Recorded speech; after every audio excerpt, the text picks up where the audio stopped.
Hello, everyone. Thanks for being here today. On behalf of the Tradeswomen Committee, I'm so glad you're joining us today for this vital discussion on mental health in the trades. My name is Deila Ray, your Tradeswomen Committee Chair. I am a pipe welder by trade and am currently in my third year as a welding instructor. 11 days left to the school year, might I add. So spring or summer break, they're all long these days. Anyways, today we are especially honored to partner with Emily Haro from the Construction Suicide Prevention Partnership, or CSPP, a program of Lines for Life. Their goal is to become the go-to resource for our industry for all construction stakeholders in order to reduce suicide and promote mental well-being on the job site by doing incredibly important things. In the demanding world of the trades that we experience, your well-being truly matters. This is a crucial opportunity to learn how we can collectively build a healthier and more supportive trade community where everyone feels seen, supported, and valued. As May is Mental Health Awareness Month, I'd like to welcome Emily with CSPP. And hello, thanks for being here, Emily. Yeah, thanks, Yaila. As mentioned, I'm Emily Haro. I am with the Construction Suicide Prevention Partnership. And today I'm going to be talking about some strategic approaches for suicide prevention in construction. So I am with Lines for Life, which operates 988 here in the state of Oregon. Each state has their own call center. So if you have a 541, 503, or 971 area code, or any other area code in the United States, you'll be directed to the corresponding call center, depending on where you live. So for us, it is Lines for Life here in the state of Oregon. We also serve as the national backup center. So if a call center gets overloaded with calls, we will take on those calls as well. If you're out of state and you do want to be directed to Lines for Life, you can ask to be transferred over, and they will transfer your call to Lines for Life. But even though we are known for our call center, we also do prevention and advocacy work, and I work specifically within the prevention department. So what our goal is to be able to raise awareness about mental health and suicide before people reach a crisis. And I work specifically with the Construction Suicide Prevention Partnership. We were created out of a CDC report that in 2019 that stated that the construction industry had the second highest rate of suicide out of any other occupation, the first being mining and oil rigging. We are a collaboration between Lines for Life and the construction industry. When they realized that these stats were so high, they came together with Lines for Life. And our goal is to reduce suicides and promote mental well-being on the job site. And part of that is raising awareness, as I'm doing right now. But we also create new materials talking about different ways you can approach mental wellness, whether it be how to get enough sleep if you work graveyard shifts, how to access your employee assistance program, and much more. Since we know that mental health needs to be looked at holistically. So that's a little bit about us and CSPP. And then just so you kind of have an idea of who I am, where I come from, and my background, we like to encourage folks to share where they come from and in order to help destigmatize mental health. So this is in hopes that it helps to destigmatize and helps folks to open up a little bit more. But I'm from Southern Oregon. I am Mexican American, and I grew up in a household where mental health and suicide were talked about often. My dad is a grief counselor, and so going to counseling wasn't something that was shameful to do. It wasn't something that was frowned upon. In fact, it was encouraged. But like most children, I did not believe my parents and I didn't want to follow their advice. So I did not seek out mental health care. And neither did my sister, who struggles with chronic suicidality and has been for 15 years.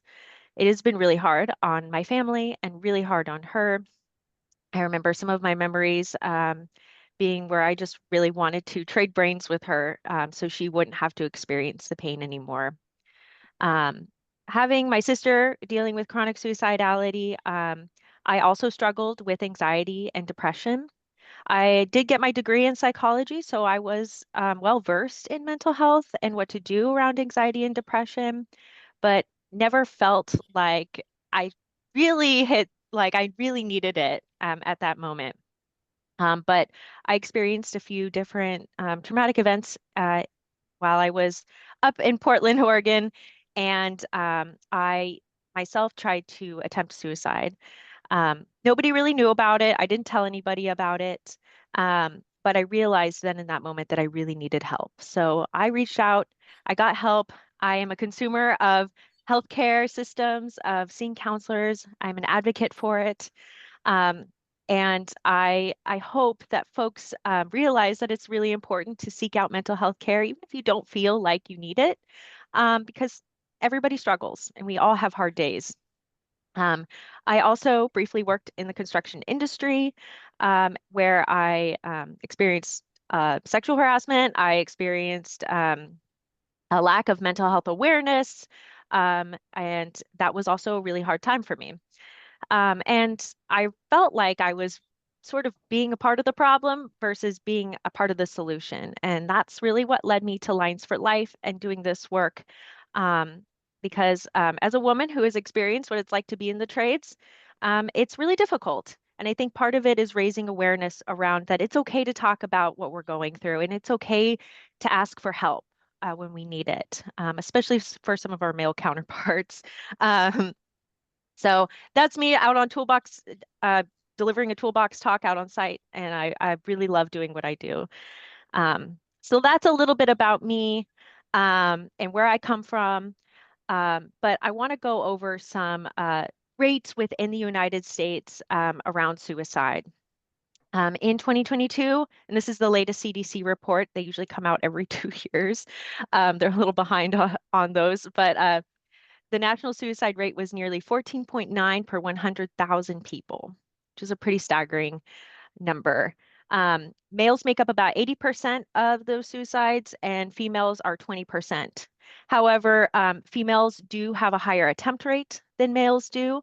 The reason that men have a higher completion of suicide or die by suicide at higher rates is because of access to firearms. And you can see here 27,000 people died by gun-related suicide.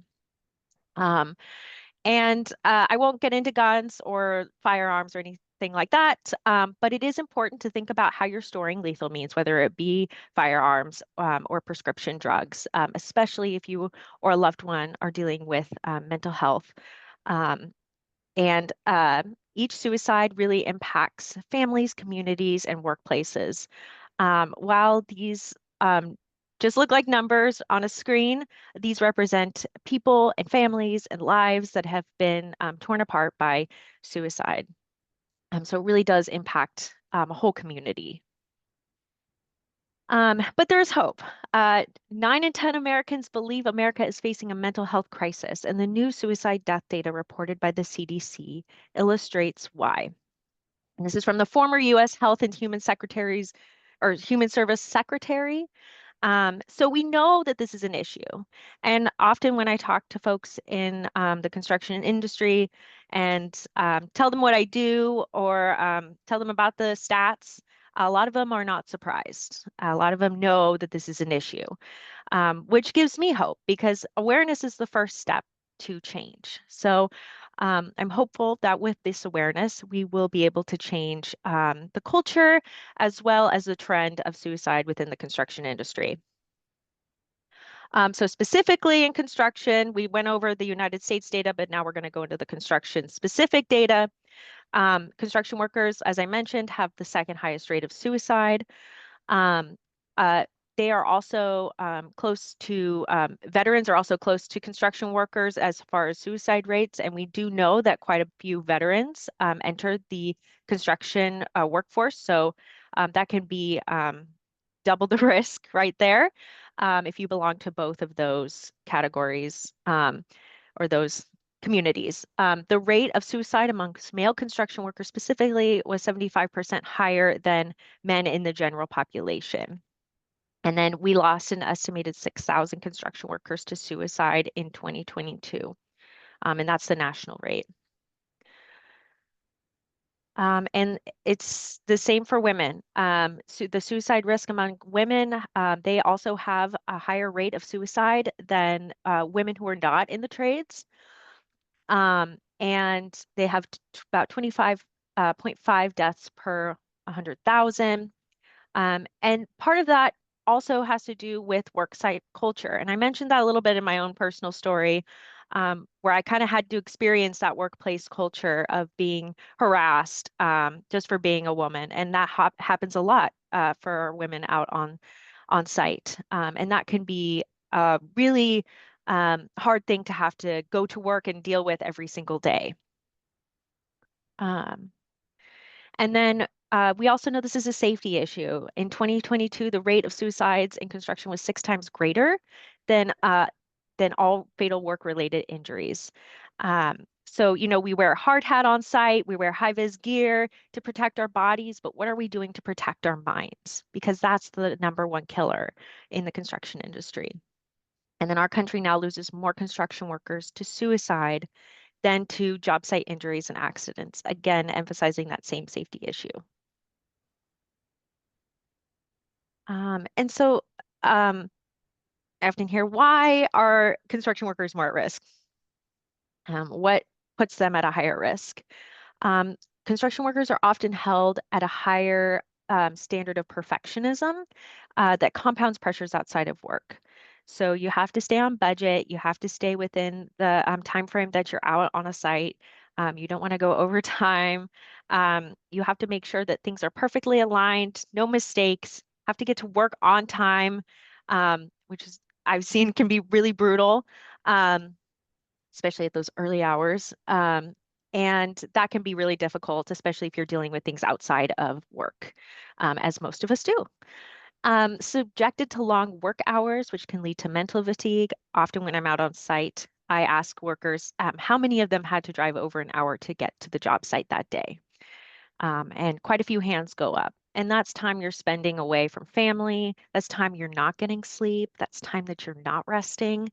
And that can lead to mental fatigue. Exposed to injury and fatal accidents at a higher rate than the general public. We know job sites are dangerous. There's a lot that can go wrong on the job site, and when things do go wrong, it can be really scary. It can be difficult to deal with. We don't know where to place those feelings, especially if it's somebody happens to us or somebody that we care about on the job site. And then it's a very diverse workforce. So I mentioned earlier, we have folks that were previously are veterans. We have folks that have been previously incarcerated, people that are maybe just rebuilding their lives that join the construction industry. Women, we have people who maybe not speak the language that most workers are speaking, such as maybe Spanish or Russian. So they may not have access to the same amount of resources that, say, somebody who speaks English would. So I'm happy to say that we do have Spanish resources for our workers now, and we are working on translating our video toolbox talks into Spanish as well. So that makes it a little bit more accessible for such a diverse workforce. And then also we notice that that construction workers are rarely recognized. We took this from a newspaper that showed workers out in extreme heat. I often see this in the news too, when there's like an extreme weather condition. We often see construction workers still out there working, but nobody else. And but nobody's recognized. There's no names on there. They're not talking about what they're doing, how long they've been out there working. Nothing about who they are, and what kind of work they do. And that can be disheartening for a lot of workers. They feel as though they're not seen by the general population as doing this really incredible hard work. And then I have a video here that talks about, I won't share it today. It will be in a link with this recording, but it is a campaign that Hoffman Construction has done to help their workers have a space where they can go and access mental health resources. This space also serves as a meeting spot for AA meetings, NA meetings, and also a place where folks can eat their lunch. I know Max, my colleague, and I joke that we often see folks eating lunch in their car alone or scrolling on their phone.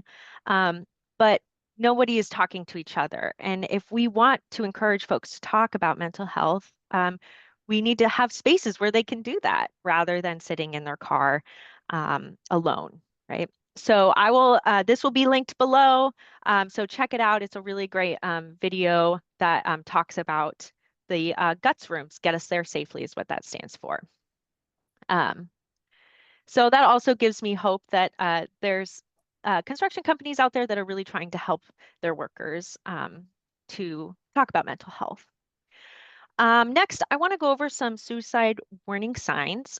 So to kind of briefly raise awareness around what it would look like if somebody were on site thinking about suicide. Now, before I get into this, I do want to preface that there is no universal sign that somebody is thinking about suicide. So it can be hard to spot. People are really good about hiding their pain.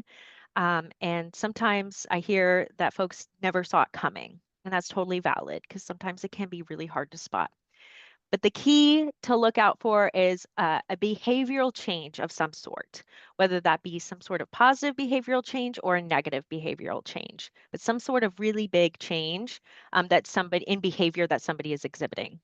But these are some hallmark warning signs. So talking about or writing about suicide or dying, acquiring means for suicide, depression and moodiness, expressing hopelessness, giving away prized possessions. We see this a lot too with folks who have just recently retired from the trades.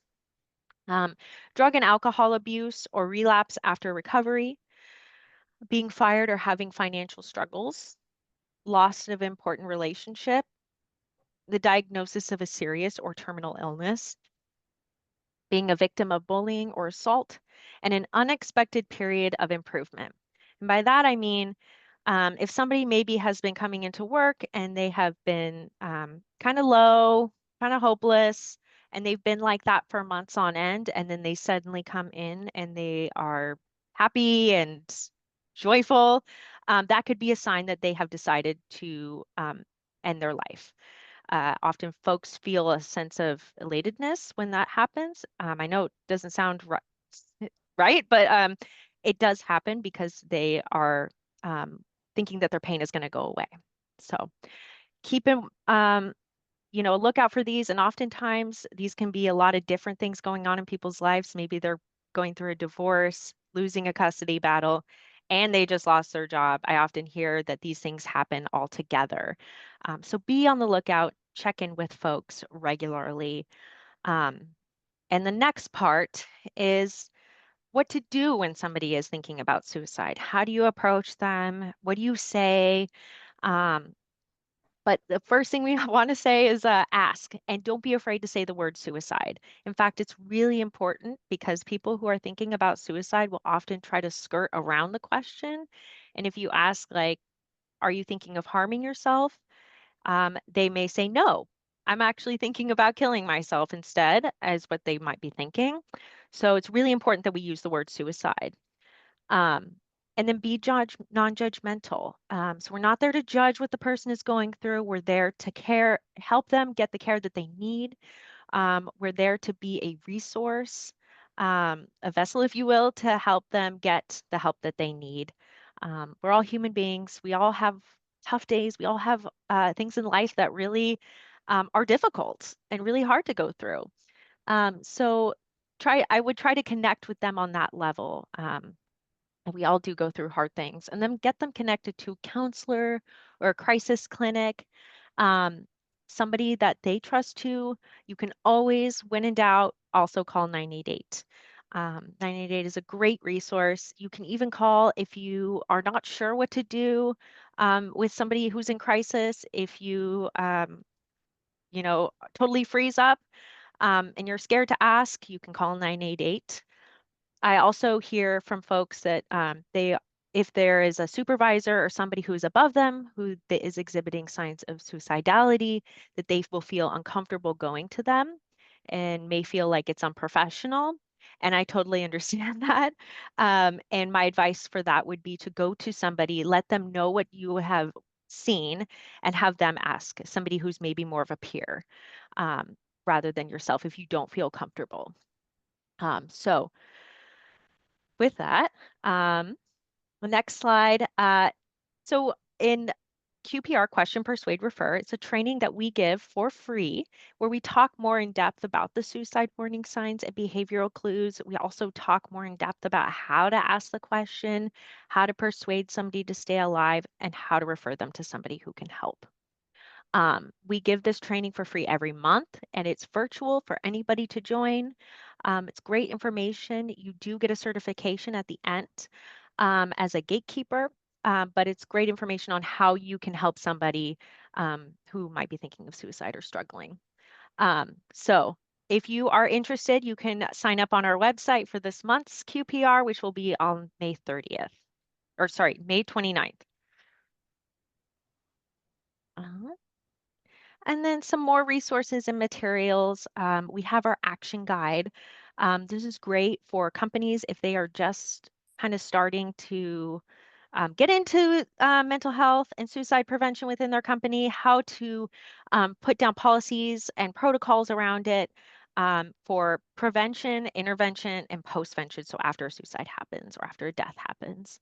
And this is based off of a university's uh, suicide prevention plan that they implemented at their school. We also have toolbox talks. We have our new video toolbox talks, so you can watch them anytime, anywhere, and they're free on our website, as well as you can listen to them on our podcast, which is number 4. So we do have a podcast called Boom Goes the Stigma. You can get it anywhere you get your podcasts, Apple Podcasts, Spotify. If you don't have those, you can get it for free on our website as well. And then for number 3, we do have other trainings. So besides QPR, we do have mental health first aid and assist, applied suicide intervention training. So if you're interested in those, you can reach out to me and I will get you connected to our training team. And then last but not least, we do have our new construction care line, which I'm happy to say that we launched in January. So this line is dedicated, I believe the next slide has that. Yes, specifically to construction workers. So we hear a lot of times that 988 feels like a big call to make. Maybe folks don't feel like they're in crisis and they believe that they have to be in crisis to call 988. So we have sort of a lower barrier number to call. If you just want more resources, maybe you're not in crisis, maybe you're worried about somebody on a job site and you want some construction specific resources, you can reach out to our construction care line. And it's a safe, confidential, non-judgmental place to talk through maybe some tough challenges you're going through, get some more resources. It's also great if you don't have an employee assistance program or any sort of help through your union. You can access this for free.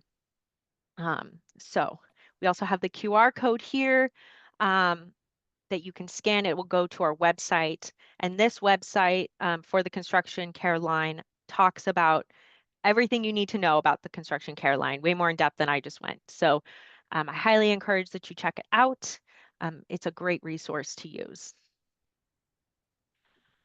And then we do have a constructive overview presentation. So this just kind of goes over all the stats a little bit more in depth than I did today. Talks about suicide warning signs and risk factors.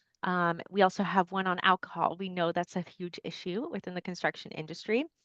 And we're not here to tell you to not drink. We're not prohibitionists, but we just give resources on how maybe you can reduce drinking, how you can learn about how it affects your mental health, what is heavy drinking, binge drinking, and intensive drinking, all those good things. So we also have our opioid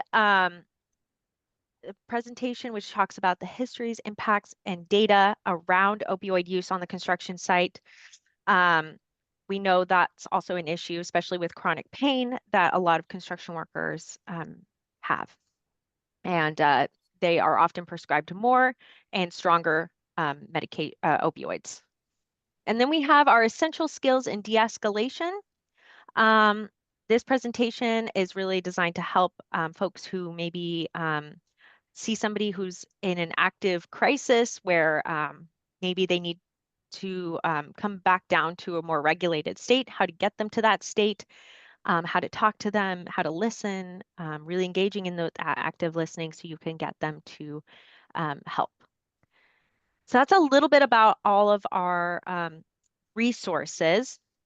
And then, so at the beginning, I mentioned my story, but I also, there's a poem that really I feel inspired by to share with you all today, that really helped me when I was in a dark place. And um, you know, mental health is ongoing. It doesn't stop. There's not one stop shop. I wish there was a miracle like thing or drug that we could all take that where we wouldn't have mental health issues anymore, but it is an ongoing practice. So um, I do want to share this with you all. It's called, and I'll read it. It's Still I Rise by Maya Angelou.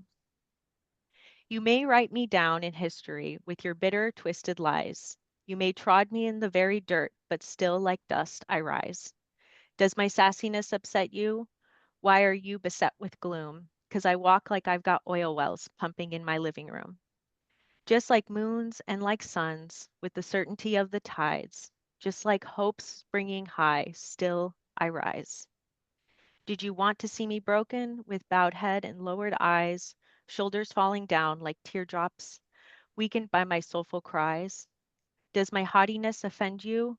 Don't you take it awful hard, 'cause I laugh like I got gold mines digging in my own backyard. You may shoot me with your words, you may cut me with your eyes, you may kill me with your hatefulness, but still, like air, I rise. I'll rise. Does my sexiness upset you? Does it come as a surprise that I dance like I've got diamonds at the meeting of my thighs? Out of the huts of history's shame, I rise. From the past that's rooted in pain, I rise. I'm a black ocean leaping and wide, welling and swelling. I bear in the tide. Leaving behind the nights of terror and fear, I rise. Into a daybreak that's wondrously clear, I rise. Bringing the gifts that my ancestors gave, I am the dream and the hope of the slave. I rise, I rise, I rise. And I hope with that, you all are feel inspired to know that even when it's hard, even when life gets you down, um, you still rise, right? There's something in us, a human, something within our spirit that still gets us up in the morning, that still keeps us going. Um, and I really love Maya Angelou. If you don't know her, you should check her out. But she went through a lot of tough things, and still she rose, and she's more powerful for it. And I think, especially speaking to women in the industry, this is a really powerful message, um, to just continue to rise and stand in your own power and truth, um, even when it feels dark. And then this is us in action. If you want more information about us, we have done things on cement mixers. We have a banner if you would like that. We have stickers. We have flyers to share out. I highly encourage you to put them up in porta potties, print them out. You can print them out for free, put them in porta potties so people can access help on their own without telling anybody. We know that that often happens on site. Folks don't necessarily want to go to somebody for help. So I highly encourage that you put them in private spots for folks to access. And that is the end. This is my email. This is the project director, Max's email. If you want to reach out to him, we have that QR code that goes to our website, suicidestopshere.org. And like I said, you can always call 98 for more resources. But thank you for joining me today. Wonderful, Emily. I mean, you were just a plethora of information. I want to say I was drawn to CSPP through your website, through your resources and your toolbox talks that you have. And that's immediately what caught my eye with what you guys offer and the resources that you have. I love the podcast, Boom Goes the Stigma. I think that is such a catchy headline. And once I found you all, I was peeping through some of those different ones there. And I also realized you had, like you mentioned, about the construction care line. I love that you have like something catered for the construction industry and specifically for those. I believe you said that it was 14.9 out of every 1,000 Mhm. individuals. So catering specifically to the construction industry is a necessary thing. You mentioned we're the second highest rate behind mining and oil rigging, I think you said. Mhm. And so it's such an important topic. It's one that has immense stigma, and it's so hard to just open up about. Um, but do know that there's someone always there. And Emily, thank you so much for sharing even your personal story with us. That really allows people to break down their walls and to realize, like you said, everyone faces things and life can kind of ebb and flow. And so, as long as you're equipped with the right tools in your toolbox, hopefully you can face those things. If not, there's incredible resources like this. So, in closing, the most important thing I can say is just to please remember those resources that were shared and don't hesitate to reach out for any support when you need it. Now, as always, be well, take care of yourself, and take care of those that you love. Without, the support of your family, your friends, and community, a lot of us wouldn't be where we are. So, be the good that you want to see in the world, I suppose. And thank you for sharing that beautiful quote, Still I Rise. I think that was a perfect placement for something like this. But Emily, thank you so much. We'll be sure Yeah. to share that campaign video that you mentioned. That will be part of the sharing of this. You'll see a link for that. So be sure to click on that and check it out. If not, great for being here, and I appreciate you all so much. Until next time.